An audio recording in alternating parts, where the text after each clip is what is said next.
वंचित बहुजन आघाडीच्या वतीने महाराष्ट्रातील अनेक मतदारसंघामध्ये लोकसभेसाठी उमेदवार उतरवण्यात येत आहेत।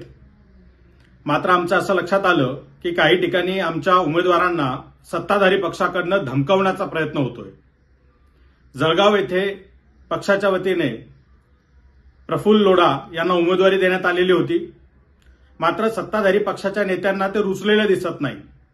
एक जैन समाजाचा व्यक्ती हा वंचित बहुजन आघाडीच्या तिकिटावर आमच्या मतदारसंघात कसा काय उभा राहतो असा सवाल उपस्थित करत तिथे आमच्या उमेदवाराला त्रास देण्याचा प्रयत्न झाला, त्याला धमकावण्यात आलं, त्याच्या कुटुंबाला धमकावण्यात आलं, त्याचे व्यवहार रोखण्याचा प्रयत्न झाला आणि अतिशय प्रेशर टाकून त्याला त्या ठिकाणी उमेदवारी मागे घ्यायला लावलेली आहे।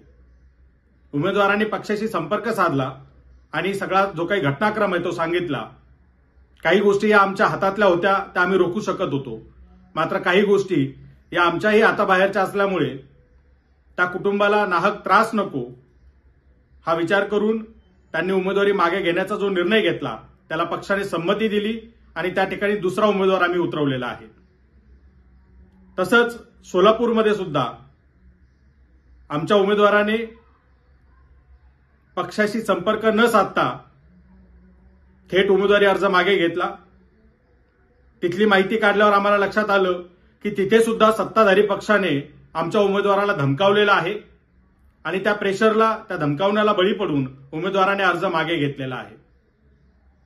तिथे सत्ताधाऱ्याकडनं जे काही त्याला टेप देण्यात आली ती टेप त्याने माध्यमांसमोर वाजवली, मात्र प्रत्यक्षात दबावाला बळी पडून, सत्ताधाऱ्यांच्या प्रेशरला बळी पडून तो उमेदवारी अर्ज मागे घेण्यात आलेला आहे।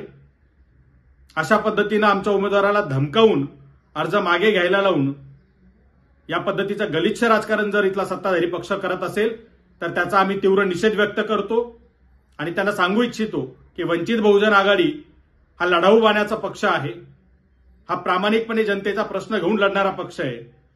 अशा कितीही धमक्या दिल्या आणि धमकावून उमेदवार मागे घेण्याचा प्रयत्न केला तरी सुद्धा वंचित बहुजन आघाडी थांबणार नाही आणि इथली आरएसएस बीजेपीची सत्ता जी आहे ती उलथवून टाकल्याशिवाय राहणार नाही, हे त्यांनी लक्षात ठेवावं।